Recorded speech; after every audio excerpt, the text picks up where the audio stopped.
Did your game dev plans also failed in 2023 and you already have plans that you know will fail in 2024? No? Fuck you. Sorry, I'm just jealous, you're obviously a successful man. In every other case, great, you are in the right place. And by right place, I don't mean you will learn anything useful from me, I mean you just found a support group for failures. Welcome! So, as some of you might know, in 2023 I managed to not finish yet another game project. This is especially uplifting as I spent over 1.5 years on it, so we can safely assume that it's the time well spent. I definitely didn't make any mistakes that led me to regress instead of growing skills, and didn't waste any time on details that weren't needed at all. And if I hear beginners should start with small projects instead of open world RPG games one more time, I will fucking lose it. This is definitely not the reason why after 3 years of learning Unreal I am still considered a beginner, okay? Oh, shut up. But hey, new year, new me, and new mistakes ahead. I planned a lot of crap for this year. Probably much more than I am capable of doing with my limited time, but I will start with something that I've been meaning to do since 2020. I even mentioned it in my first video on this channel, so I am very happy I didn't go with my guts and needed 3 years to finally get back on the right learning path. Okay, enough with the suspense, let's get to the point. CatGame, not a working title. It's a game about, you won't fucking guess it, cats. But not any cats, my cats. Meet Simba, Thomas and Black. Yes, I know, I met a god of creativity when naming the last one. So what's the idea? Think of Little Nightmares but with 3 characters that have different skills. Just like my cats, Simba is lazy and brave, Thomas is smart and annoying, and Black is a coward but agile. Story is irrelevant as it's just a background for agility and logical tasks. In other words, it focuses on all of the things that I have zero knowledge about, so this will be fun. Also, I gave myself a deadline for working prototype with first level, the end of February. I know, we'll see how it will go. I already started it, so progress report. I switched to Unreal Engine 5 finally. As usual, I started a new project, and as unusual, I actually planned what I wanted to do beforehand. How mature, I know. Thank you, 2023, you wasted motherfucker. First, since it's 2.5D, I need camera that would follow a player within constraints. And this is what I started with and had a working prototype quite fast. It was easy, did all of the thinking myself. Hush, don't think about it.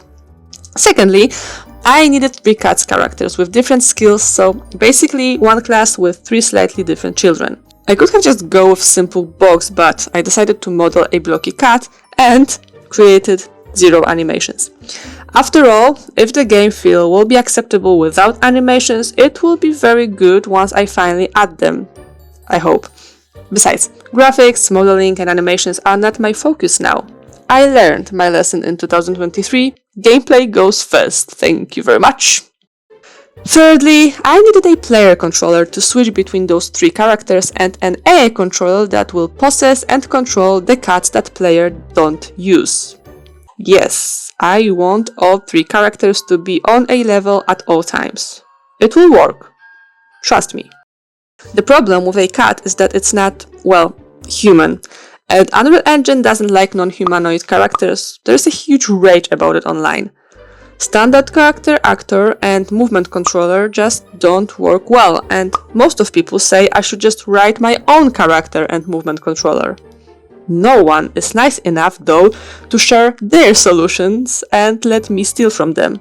And I am definitely not ready to learn C++ to do it on my own. If you know how to do it, I need an idiot-proof tutorial and I will be grateful to you forever. Instead of writing solutions tailored to my needs and learning something new, I went through with a workaround that some nice men found for this problem. It seems to work for everybody but me, though. I even joined the forum to ask about my problem, but the only response was, "Does it work for a guy?" Thank you for nothing. Eventually, I did what I always do, I duct taped the problem.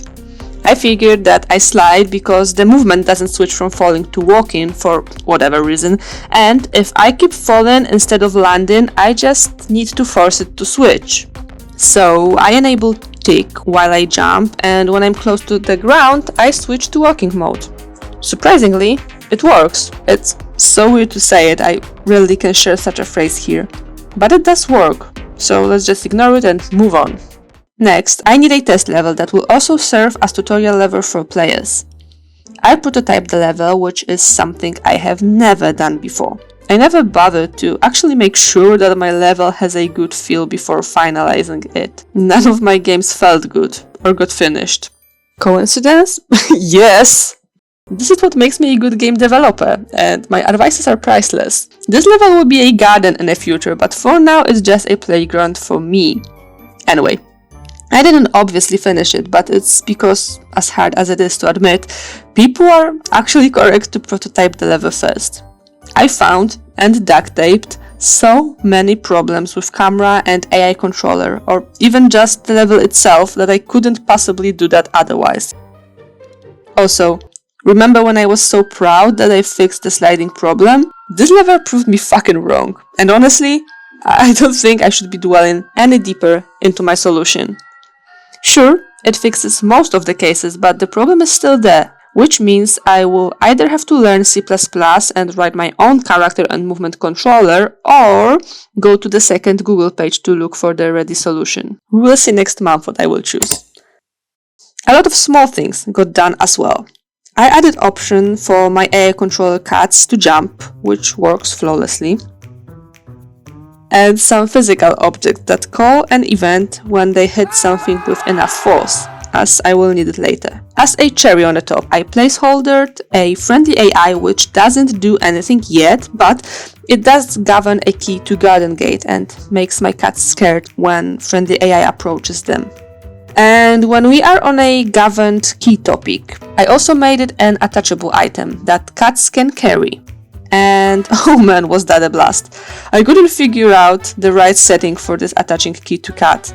So in the process, I learned that there is no gravity inside a sphere. Yep, for some reason it just swallowed Howard and created dark vacuum.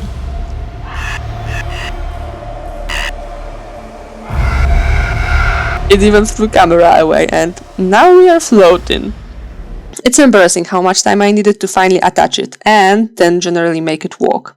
But in the end, every cat can carry something in their mouth, which already gives me an idea for some puzzles that will require all of them to move something. Cool! I also added door that can be opened only if Tomek, which is smart cat, carry a key. In the future I will maybe make some cool animations or lockpick minigame for it, we will see. By the way, switching between those characters is so unintuitive that even I don't know which key switches to which cat. I will probably have to think about a more elegant way to do it. So that's it, I'm actually quite happy with the progress so far. Of course, I have a list of a bunch of other things that are impossible to finish by the end of February, but who cares? Let's focus on what's already done and what can be done. How about you? Have you finished any project in 2023 or learned anything new? Or did you fail at that like me? What did you plan for yourself in 2024? Share your story in comments. By the way, thank you all for joining the elite group of people who enjoy my misery. Our gang doubled its size since last video and I couldn't be more happy. I love talking to all of you in comments, so I am quite serious when I ask you to share your stories in comments with me. I am serious. Go fucking do it. Now! Okay, sorry, just joking. You do you. Thank you for being here. That's it for today. You know the drill. Don't like, don't subscribe, and I see ya when I see ya. Bye-bye!